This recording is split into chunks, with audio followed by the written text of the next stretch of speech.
For folks who don't know me, good afternoon. My name's Chauncy Young. I'm the coordinator for the Harlem River Working Group, working to develop greenways on both sides of the Harlem River, both in the Bronx and Upper Manhattan.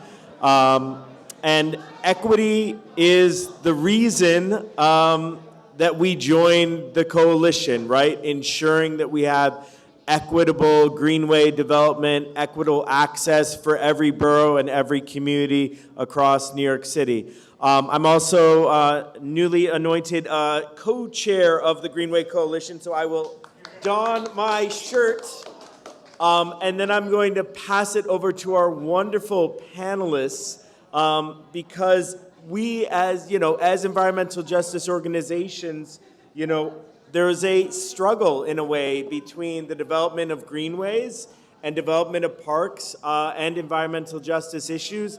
And each of these organizations are leaders in their communities and are going to come about on this question in a different way. So I'm going to kick it off with Mychal and move it on this way. So just, introducing yourselves, your organization, and how that connection between environmental justice and greenways has been for you and for your organization. Thank you, Chauncey. Can everyone hear me okay? All right. Okay, and so I'm Mychal Johnson. I'm a co-founder of South Bronx Unite. We were founded in the Mott Haven-Portmore section of the South Bronx to be advocates for quality of life enhancements for our community. Because you all know the South Bronx carries a lot of burdens environmentally. And of course, environmental injustice is what we live with every day. Our children, we have 1 in 4 of our children with asthma. And we have one park for 60,000 people in the Mott Haven-Portmore section of the South Bronx. We don't have a greenway, but we know others do. But we shoulder a lot of burdens in the South Bronx, so greenways are super important to us, and how we're going to create our own is part of what I'll talk about today, and I'll pass it on.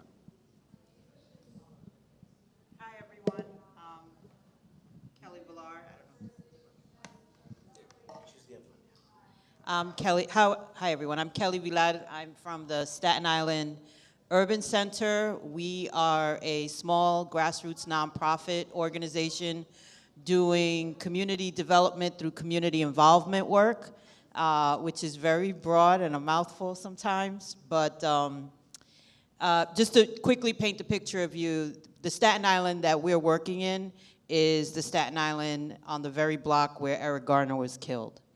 So it gives you a picture, because a lot of times when we talk about Staten Island, we're thinking about, oh, the wonderful parks and stuff that Staten Island has, which they do.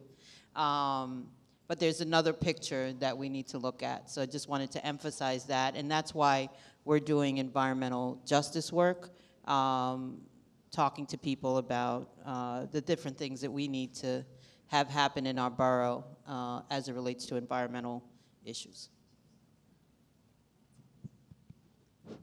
Hi, everyone. Thank you so much for having me. My name is Annie Carforo. I am the Climate Justice Campaign Manager at We Act for Environmental Justice. For those that are not familiar with We Act, we're a 35-year-old community-based organization. We were founded by our current executive director, Peggy Shepard, in West Harlem in the 80s, when West Harlem was experiencing very overt environmental racism by the city. And has been a staunch advocate for not only that community, but environmental justice communities across the city, the state, and now we have a federal policy office that convenes environmental justice groups across the country to call on our federal government to really uphold the values and pillars of environmental justice. We have great partnerships with our neighbors in the South Bronx, but Northern Manhattan has its own challenges today. They look a little bit different from the 80s. Some of them look the same. Our members are dealing with gentrification, displacement, at the same time still dealing with the lack of access to basic resources like parks, green space, while having higher flood risks, higher heat risks. And so greenways are a vital way to both connect people to the waterfront and increase green space in a neighborhood. And it doesn't always turn out the way that environmental justice communities and frontline communities are hoping. And I think we'll talk a little bit about that today. And Annie, I think, is bringing us right into that first question. So, WEAC has really been a leader in the environmental justice movement, also a leader in really developing access to the waterfront in the West Harlem community. If both Mychal, and Kelly can talk about sort of the work that you've done and sort of that, contradictions and sometimes, some of the access issues around really trying to create our community's connection to their waterfront, but also what's those complications that can come up with development that might happen in that process. Mychal, Kelly? Yeah, Kelly. We live in a peninsula that, again, has no access for the people who live in our community to that peninsula. After Sandy, we realized how important it was for us to create a plan to protect ourselves from sea level rise, but also to give us recreational quality of life enhancement because of the shouldering of burden we carry for waste, fossil power plants, heavy diesel truck intensive operations, and 4 bridges and 3 highways. And so we knew after Sandy, if we don't create a plan, we won't have one. So we brought our community together and started envisioning what can we do with underutilized space along our peninsula.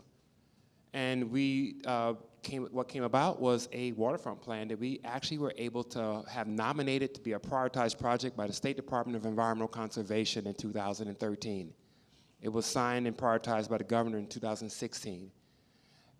We know that if we don't create it, it probably won't happen because that's how it's happened for us in the South Bronx. But we know the importance because we see what others have around the city. We see how quickly Brooklyn Bridge Park comes up. We see how quickly Little Island shows up, right? We see how quickly beaches are made or created around the city, but it takes a long time for us to do that in the South Bronx. It does take a lot of political will and a lot of consciousness and collaboration. So what we have been able to do is foment that kind of collaboration with institutions that we've been able to muster up that support because of the work our community's done. We have created a green space value calculator with the assistance of Earth Justice, or Earth Economics, where we put actually a quantitative number on what the benefit it would be to create our waterfront plan. It will cost about $115 million, but the social benefit is about $250 million a year. So you talk about economic development, it's about creating green space, right? It's not about creating all this housing that they're building. So if we want healthier outcomes, about better our situation environmentally, we better our health, and reduce our costs. So we figured that out a long time ago. It has been decades since we've had that access. The only 2 access points, one of which is go across a rail line, and the others go through a fence. But we are right now in a position where that waterfront plan that we had been prioritized since 2013 is now moving forward. Today we planted 3 trees that have not been planted in 3 generations on that same site on our waterfront plan, in collaboration with Waste Management and the Borough President. So not only planting seeds, we're planting trees. I mean, never before has there been trees planted where we put them today, this morning. But that's what it takes, right? Those kind of incremental actions. But we're also going to respond to some funding by the EPA, a community change grant. We're going for a track 2, $20 million to build out one of our other plans, our parcels. So that should be a catalyst for more. But we keep on creating it and envisioning it and trying to activate it because of the necessity of it. Hopefully that answers your question. I think, a lot of times people, when they hear about Staten Island, they think about us and our, so-called nickname borough of parks. And we do have a lot of beautiful parks, but there's a lot of bald spots where brown and black people live. Mm-hmm. So one of the things that has to happen, especially as it relates to greenways, is we need one. We got a call one day from, might have been like Materials for the Arts or somebody who always gets like bulk stuff and then calls and says, hey, do you need this? and they had like 25 trees that were available, and we were like, bet, you know, we're down with that. We'd love to have trees, you know, and they, and because of bureaucracy, we weren't able to get them. And they ended up going to some other private source, unfortunately, which really sucked. But when you think about like all the you know, the communities, and I'm sorry that I opened up with, you know, talking about Eric Garner, but it's that's kind of where I need for people to understand the community that we're talking about. Because most of the time people are thinking that we're a white community and we all make, you know, $90,000 a year and we're all cops and firefighters. And that couldn't be further from the truth, you know. The problem that we have is that the political structure in New York City focuses on who the BP is or who the city council person is, and that's where the resources unfortunately go. It doesn't necessarily, you know, every time, you know, even mayors with good intentions, you know, go and ask, hey, what kind of resources do you need in your borough or in your neighborhood? They go to the same people.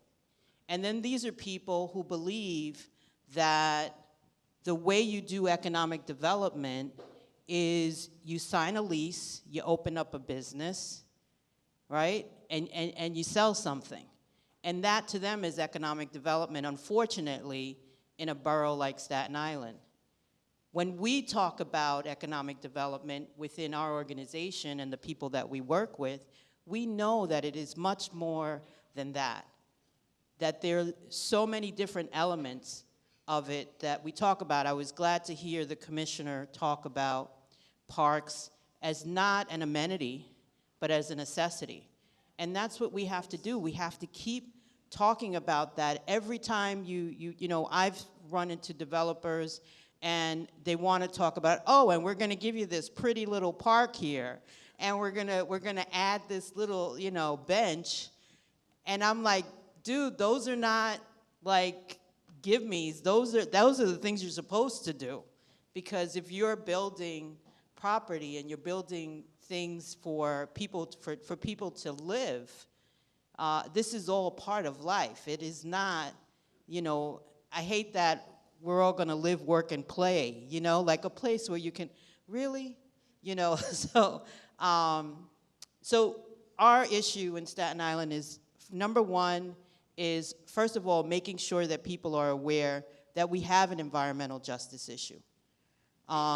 Hurricane Sandy came about, and I'm gonna wrap up with this, but Hurricane Sandy came about. Staten Island had the most deaths in the entire city. We should have been the freaking poster child for climate change. Not one organization or one major group emerged out of that. So we have people in our borough whose homes were erased, and unfortunately, they were not qualified for Build It Back. And they were not qualified for the buyouts. But they did get evicted. They did disappear. They did not speak English. So this is environmental justice probably at its worst. In 2015, Harvard University did a study on the poorest communities, the poorest counties in the United States. And do you know that they named Staten Island in their list? Not as the poorest, but as the worst place to be poor.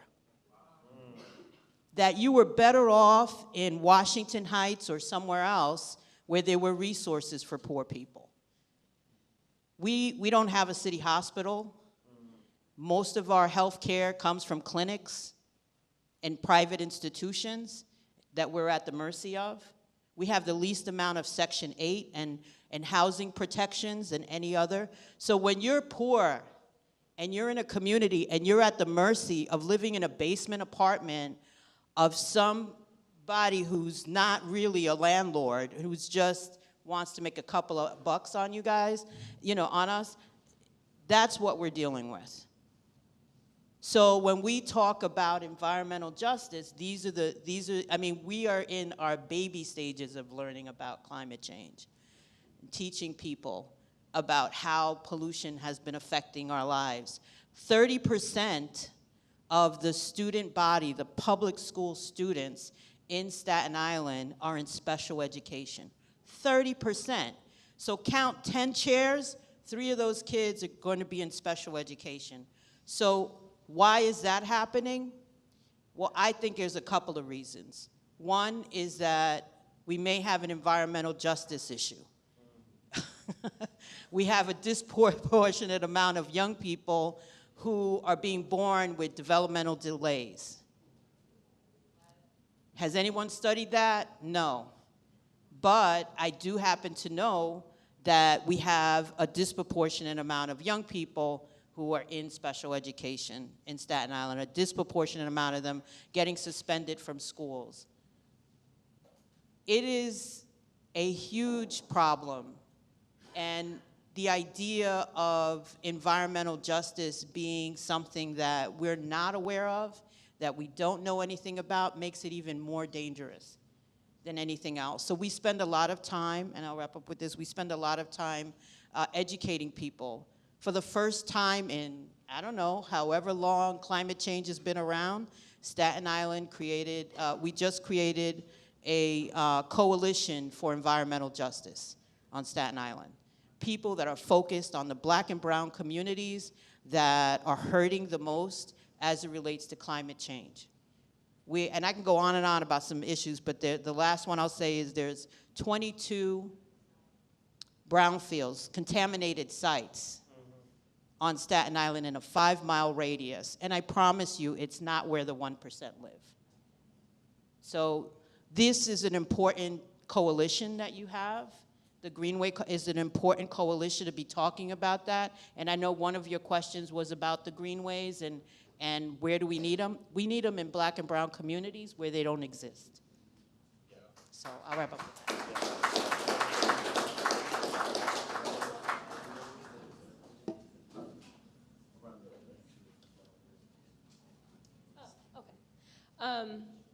Wow, hard to follow these two. I'm going to speak a little bit about East Harlem. This is a neighborhood that We Act has worked very closely with, and I want to preface this with saying, we are very fortunate in East Harlem because we do have a waterfront. We do have a greenway. Now, the condition of that greenway we'll talk about, but, areas like Staten Island, areas like the South Bronx, where South Bronx Unite has had this incredible waterfront plan for years, and have been fighting endlessly to get it implemented. I want to acknowledge that there is already a sense of privilege that, at least in Manhattan, there is some semblance of a waterfront. In East Harlem, which Kelly is a native of East Harlem, so also there's that. In East Harlem, we know that there was a blog post from the 1980s that said, if you want to understand inequality, walk along the East River at 96th Street. And you're crossing Gracie Mansion, you have this giant esplanade, you have these gorgeous native plants, you have gorgeous gardening, Carl Shore Park, and then you cross 96th Street, which was the line for Harlem. That line has been pushed back over time, but the waterfront instantly changes. It gets much narrower, it starts to crumble, there's no barrier between the FDR and the walkway, there's very little shade, there's very little gardening or landscaping. And to this day, that is still the truth. When you are walking on the East Harlem waterfront, there are sections that are shut off. You have to, go back into Manhattan and then circle back onto the waterfront. They have fenced off areas where the railings are literally falling into the East River. And there are 3 piers that have just been abandoned at 107th, 111th, and 116th. So for years, the East Harlem community has been calling for investments in the waterfront, also because East Harlem is vulnerable to coastal storms. And I see some folks from East Harlem Co-Ed here, which is awesome. But East Harlem is a neighborhood that used to be an estuary, and so it's incredibly vulnerable to flooding, both from stormwater flooding, but from coastal storms. And during Hurricane Sandy, not everybody talks about it, but East Harlem was flooded in some areas severely. And so to have a crumbling waterfront in a place that's incredibly flood vulnerable feels like a slap in the face.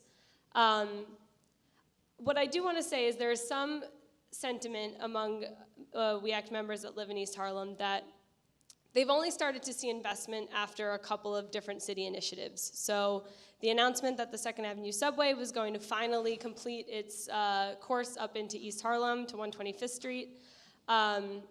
East Harlem started to see some more interest from developers, purchasing land, building buildings.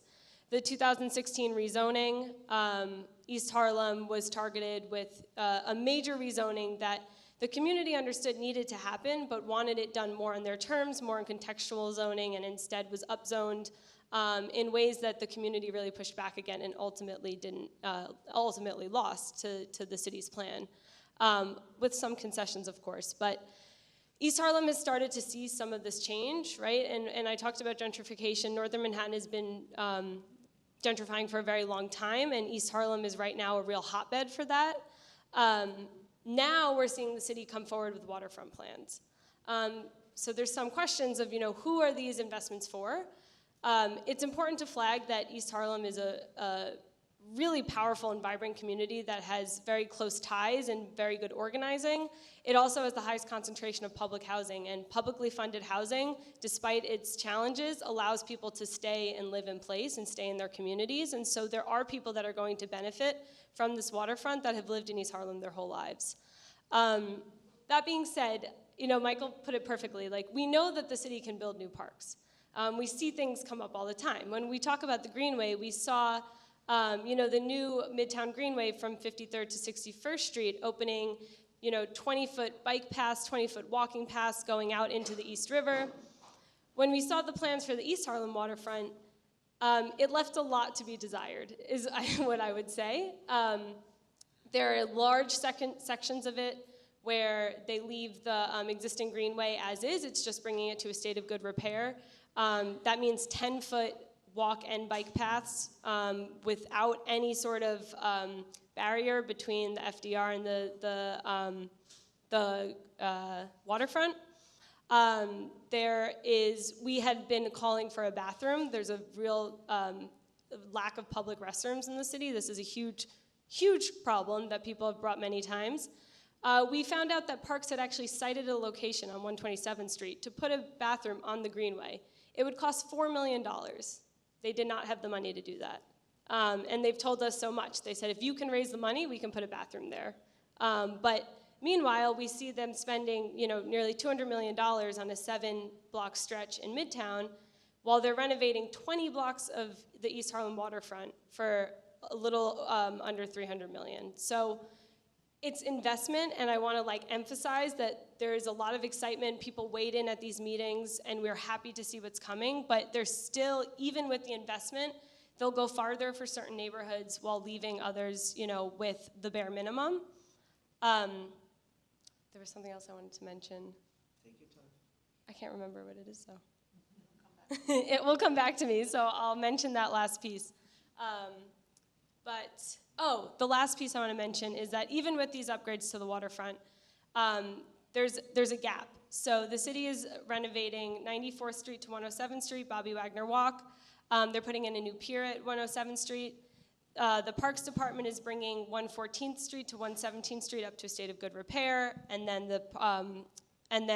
EDC is taking over again from 117th to 124th. Harlem is getting a new park on the Greenway. So again, these are investments that people are really excited to see and will have major benefits for this community. But they're leaving a huge gap between 107th Street and 113th Street. And this is an area that is, when you look at floodplains, is most vulnerable to flooding. The 100-year floodplain reaches all the way to Central Park. So again, when we talk to the city about why, there's no money. There's no money, but there's money to rebuild, the Greenway in front of the UN. So when you get to priorities, that's where I think, when you see where funding goes, I think that really shows what the city's priorities are. And even in this day when equity is such a buzzword, environmental justice is part of mainstream conversation now, but we're still not seeing the city put their money where their mouth is. They'll talk to us about it, But the fact that the South Bronx still doesn't have their waterfront plan implemented tells a lot about, what the city is actually willing to follow through on. Yeah, thank you, Ann.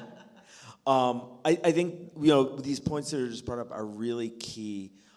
Greenways were developed as almost environmental justice visions in their initiation. So in 1993, Greenway Plan was really about connecting communities that didn't have historical access to parks to communities that had access to parks. So the Greenway Plan in the Bronx, the green borough with the most park space, was about connecting our South Bronx, our mid-Bronx areas to Van Cortlandt Park, to Pelham Bay Park, the two of the largest parks in the city, to a future Randall's Island, to bring communities without that access to that, to bring them to that. But a lot of times these plans that are being done are not being done with our communities in mind. Our new Army Corps of Engineer HATS plan that was going on, created new parkland and strengthened parklands in some part of our communities, and in other part of our communities, we became the floodplains that we wouldn't get any improvements in there. So as we're dealing with this city apparatus, how have your organizations worked on trying to address these environmental justice issues, push back, and share where you've had victories and where you're still struggling?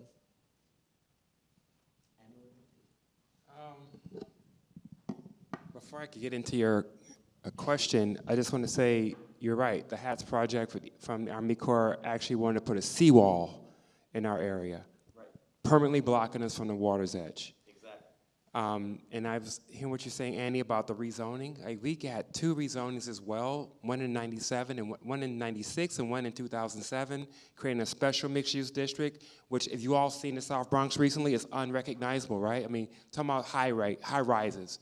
But greenways, no. Parks, no. But they do have privately owned public spaces, but the public don't know they're theirs. Right.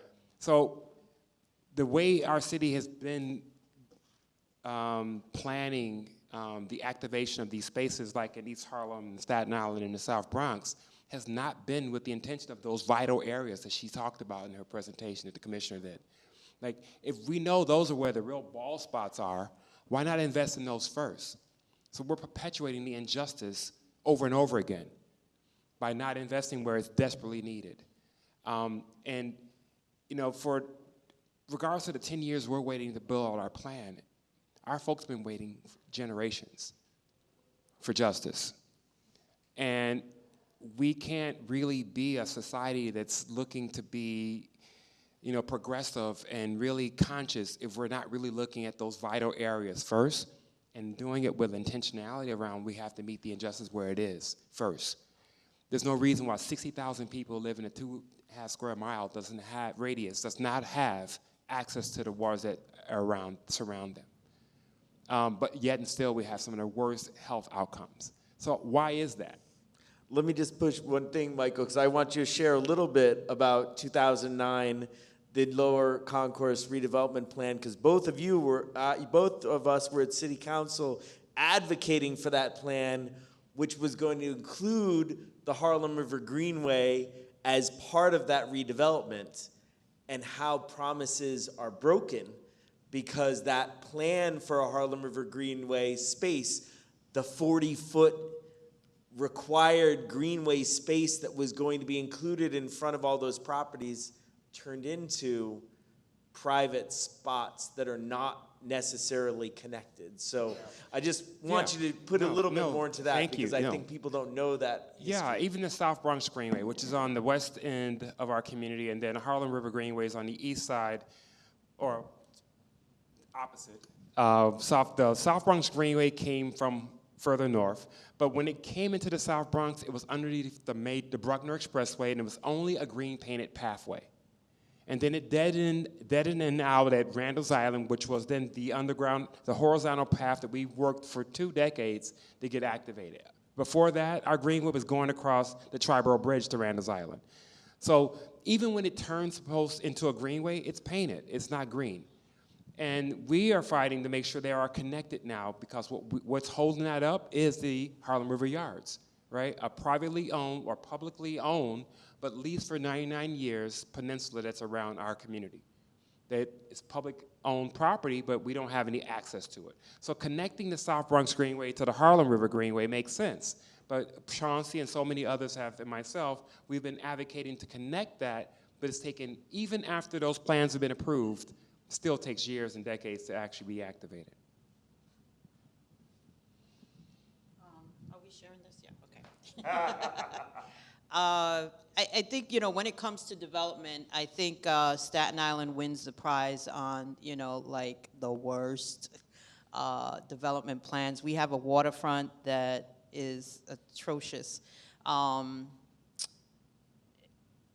First of all, the idea, and my son was 13 years old. He's 22 now, but he was 13 years old when they started building out the waterfront, the Empire Outlets, right? That's what we call it, Rose, right? Empire Outlet waterfront, where we were going to have this ginormous, at first it was luxury retail outlet, and then there was going to be this Ferris wheel that was going to pull all the tourists to Staten Island.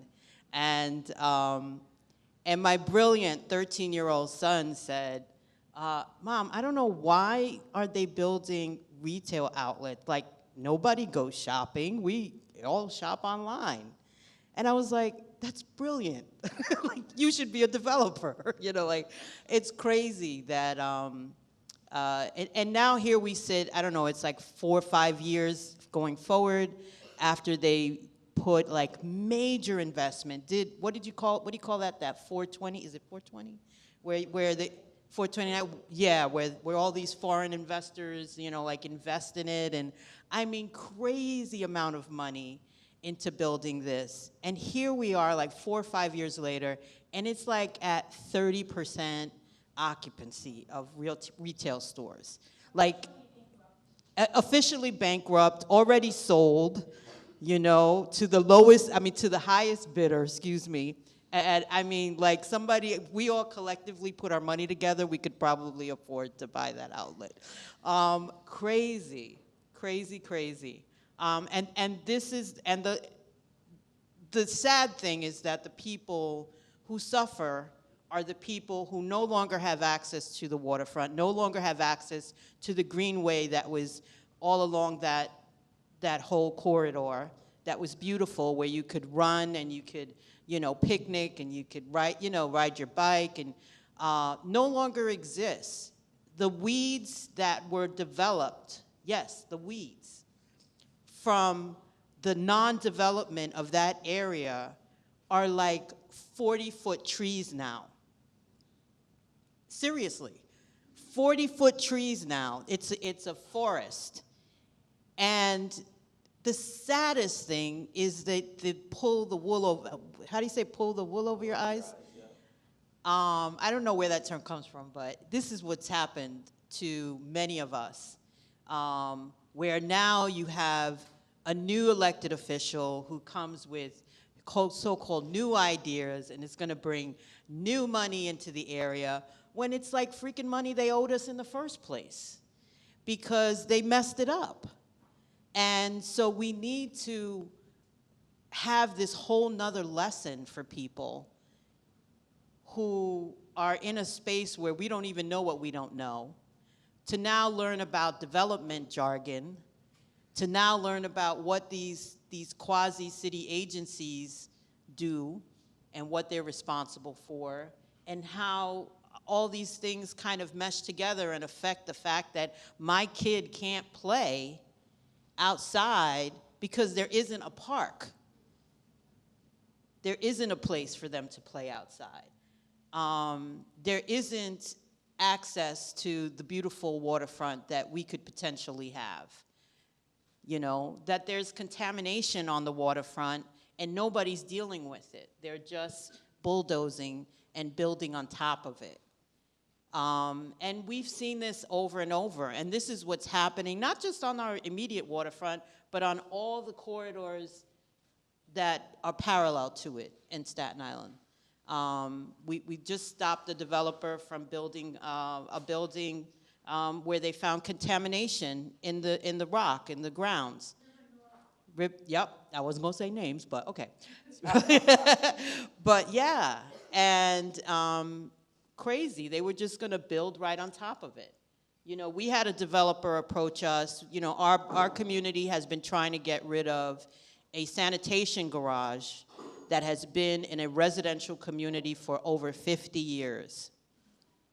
And not only is it in this community, it has also caused a lot of asthma and a lot of just, you know, brownfield contamination kind of stuff. You know, like people are just getting sick with COPD and all that stuff. High rate of that. And it's a damn, like, 5-block radius, you know? And trying to get rid of this sanitation garage. And every new elected official that comes on board says, I'm the one that's gonna get rid of this sanitation garage. Finally, the city RFP'd for the sanitation garage to go and for some developer to come in and redevelop. So developer calls us up and says, hey, we'd like to partner with you, because of course, HPD put in there, you have to have community agency or community nonprofit kind of partner with you, right? So a few of them called us, but one of them that called us said, we'd love to partner with you. We like what work that you're doing, you know, kind of try to schmooze and all that stuff. And we said to them, you know, let us see your plan first and let us look it over and we'll talk about it, you know. And their deal was, look, if you partner with us, we'll give you some space at, you know, below market rate, and we could use some space below market rate and blah, blah, blah. So we looked at their plan and we said, you know what, this is an opportunity for us to have impact on community. So in our conversation with them, we said, we'd happily get in with you. We like your plans, it looks good, but we've got 2 requirements. One of them is that you need to be at below I forgot the term, but you know, you have to bring the rent down and go really affordable, okay, for low income to accommodate the people who live in this street already. 60% AMI. So, yeah, something like that. So we need you to come down on that. The other is that you are going to be excavating a very seriously contaminated site. And we need to have, you know, commitments, written commitments from you saying that you're gonna go beyond the required levels of excavation for this space. And if you could do those 2 things for us, then we'll go into partnership with you on this project. And they did. They gave it to us in writing. They provided, they changed their proposal and went a level lower for AMI. And we're in partnership now. And I don't know if we're gonna get it, but it sounds promising on what they're gonna do. But it's like we had to learn how to do that. You know what I mean? Like communities, we're doing other kinds of things. We're not talking to developers and lawyers and, you know, other kind of folks that have this whole language that people in our community need to learn about. I mean, like, there needs to be a school, you know, out there that teaches us this stuff.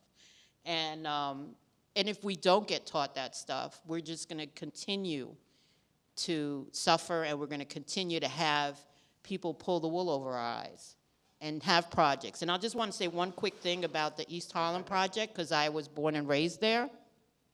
I worked for the community board for that district many years ago. And the 107th Street Pier was like still, you know, like on the list of projects. And so to see it not only get developed, and now it needs to get redeveloped, I mean, you're so right in terms of we may have stuff, but we need to keep it. And that's spot on truth. So I want to give us time if there's questions from the audience. So I want us each 3 of our participants to just give us our thoughts for how we can move forward with this new coalition to build a united Greenway network for New York City. It's going to take all of our communities together. We're also in a time of historic funding that may not last. So what are your recommendations for how we can unite New York City and our region to create this vision of Greenways and create a vision of Greenways that highlights and ensures that our communities that we've been sharing about today benefit from this new vision? You get to kick it off. Well, I get the easy part. I feel like Kelly said this, and I really like this. We know where the bald spots are, so build there first. And don't just bulldoze and build. If there are community groups that are organized there, work with them from the beginning so that their vision is actually implemented in the design phase. You get to give us feedback when we already have the design and we already have this all financed out, and anything you actually tell us that's gonna change that isn't going to happen. And if there are communities that have plans that have been developed by residents that live there, implement those first. I mean, I think that it's pretty simple, but. I think there's so many things to tell you about that. One of the Greenway Coalition, I think, could be a really important centerpiece for moving, moving the language of development and moving what they do. And I'm not saying that development is a bad thing, but I think we have to improve the way we partner.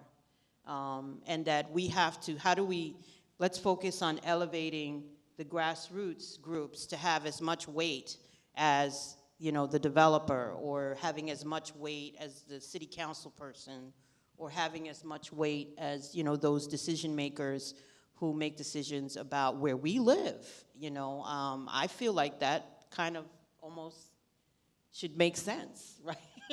Like, I live here, you want to invest, you're in charge. The three of us should all equally have this say in what we do here.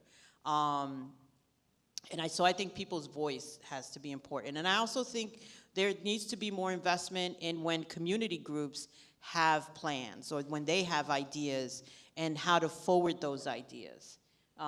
We've been working on a plan called MERC. It's Maritime Education, Recreation, Cultural Corridor, is what we want to turn Staten Island's North Shore waterfront into. Because we think that it would help build industry, in Staten Island, and would also help in terms of defining what our waterfront should be.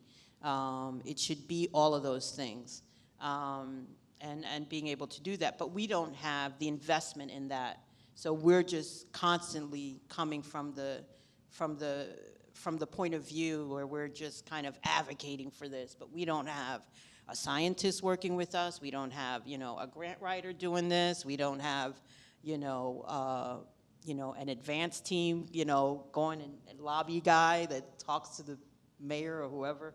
And I feel like grassroots groups have to invest in stuff like that, or find funding to do things like that, which is crazy.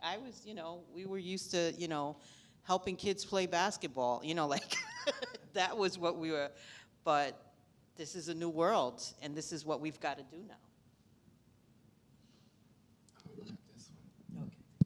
I just want to say thank you for the work that the New York City Greenways Coalition does. I think the solidarity that we need from you all will help us move the needle on our projects.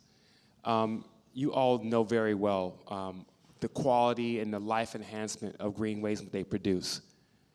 And for those communities like ours that we've been fighting for this for decades, your solidarity, your help, your collaboration would mean a lot. I think, going back to what Kelly had said about the children in her community and the educational challenge that are being weighed, and their cognitive development is directly linked to the air they breathe. Right? We have been really fortunate in a really negative way, but it made a positive out of a positive out of a negative. So we had to respond and do our own research. We had to make sure we brought in institutions to help us make sure we can put pen to paper on our plans so they could be easily digestible not only to our community, but to the folks who can help us fund it. That's necessary. But all of those things came from collaboration. I mean, I have a friend in the audience from Waterfront Alliance back there. We're working on our plan right now. Those kind of collaborations is what moves the needle on equity and justice. But we cannot be comfortable with the status quo. We can't be comfortable with what we have and how we keep nurturing the existing greenways we have, but let's create more, regardless of what we're told, meaning you can't do it because we don't have the money. But when we have the injustice, we have to find a way. And I think this Greenway Coalition could help immensely with all the collaboration efforts that you have with other entities that are not in this room but are present really in your coalition can help move that needle on justice.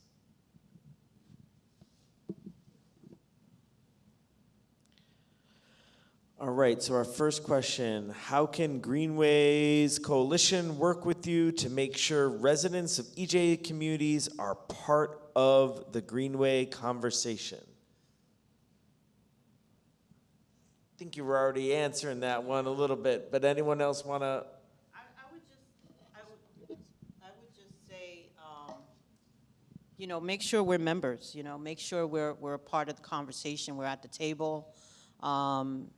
Collaborate. You know, we do a lot of our work. We do through not only our sister organizations within Staten Island, but we're also members of the New York City Environmental Justice Alliance, which does a lot of work, just like we act, on looking at how EJ communities, disadvantaged communities, are affected by all of this. So I would say include us in the conversation.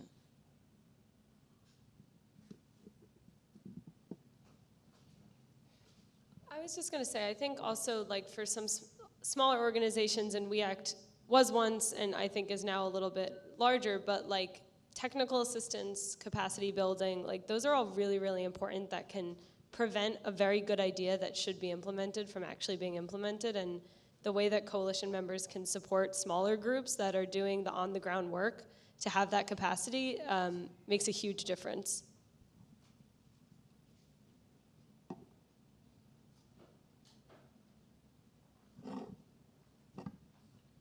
Okay, this is one that I think is always one that we hear, but I think it's a good question.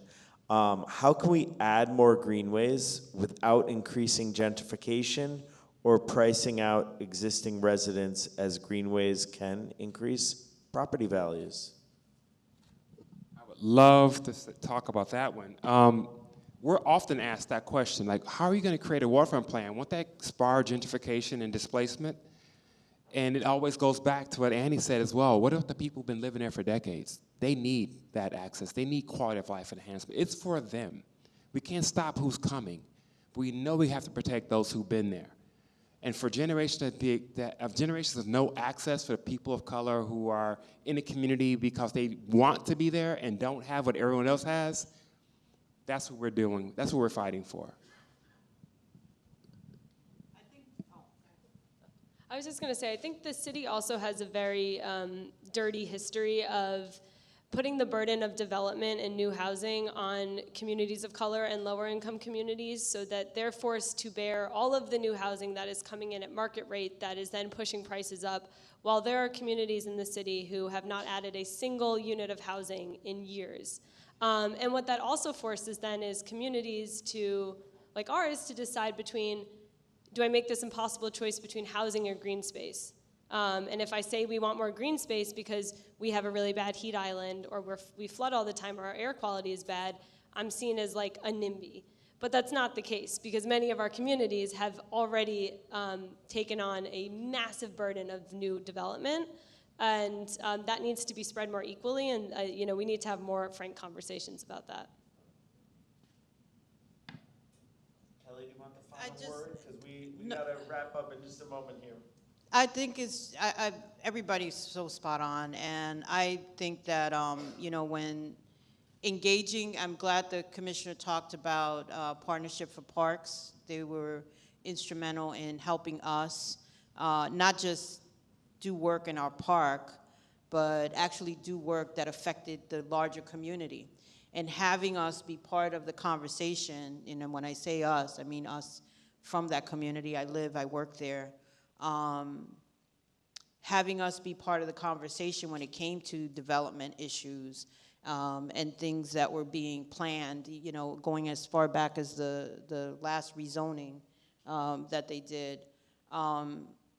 That was important. That was important for us to be a part of that. We wouldn't have gotten the little tiny bit that we may have gotten, you know, out of that, but keeping that conversation going. Because what happens then is then elected officials and people who work in government begin to recognize the community people and say, well, we got to talk to Miss Sally about that, you know, before we put out that RFP.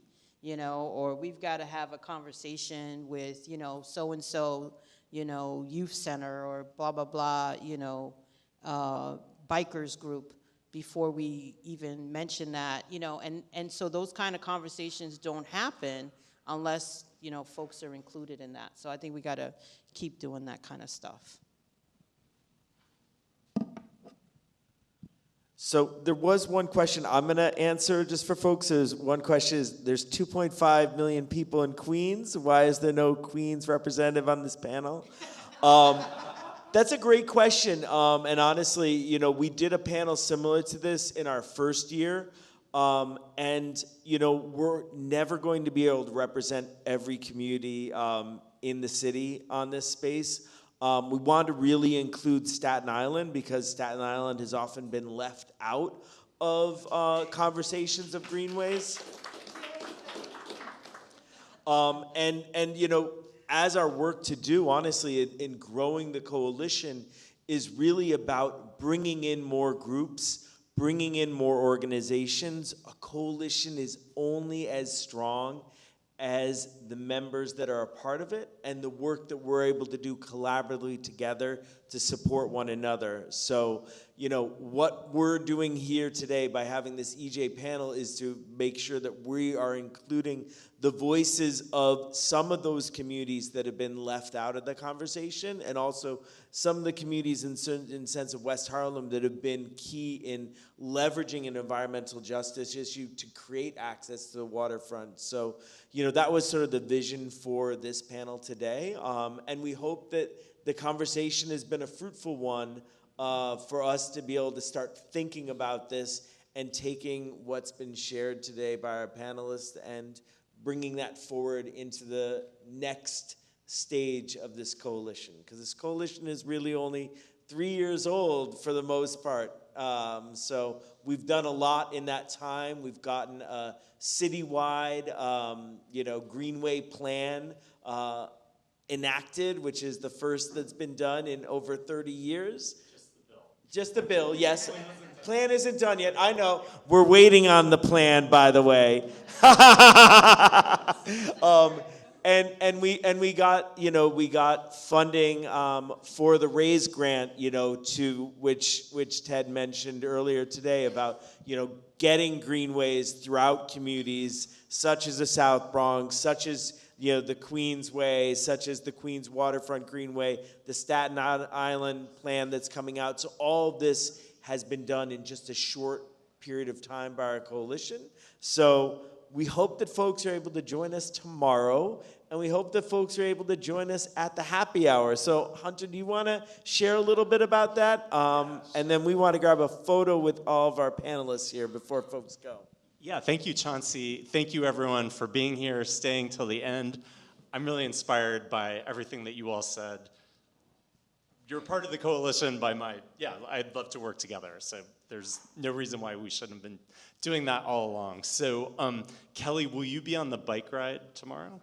I'm not sure I'm going to Okay. do it, but we have somebody who's going to. Okay, great. So we'll be visiting, I think, some of the locations you've been describing on the ride that Rose is leading tomorrow afternoon. So really looking forward to that.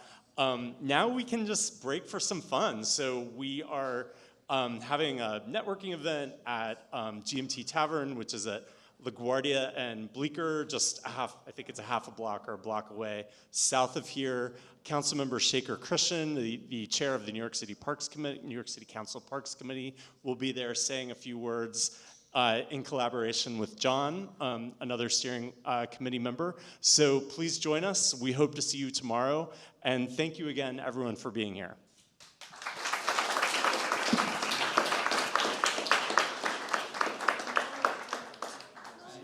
All right,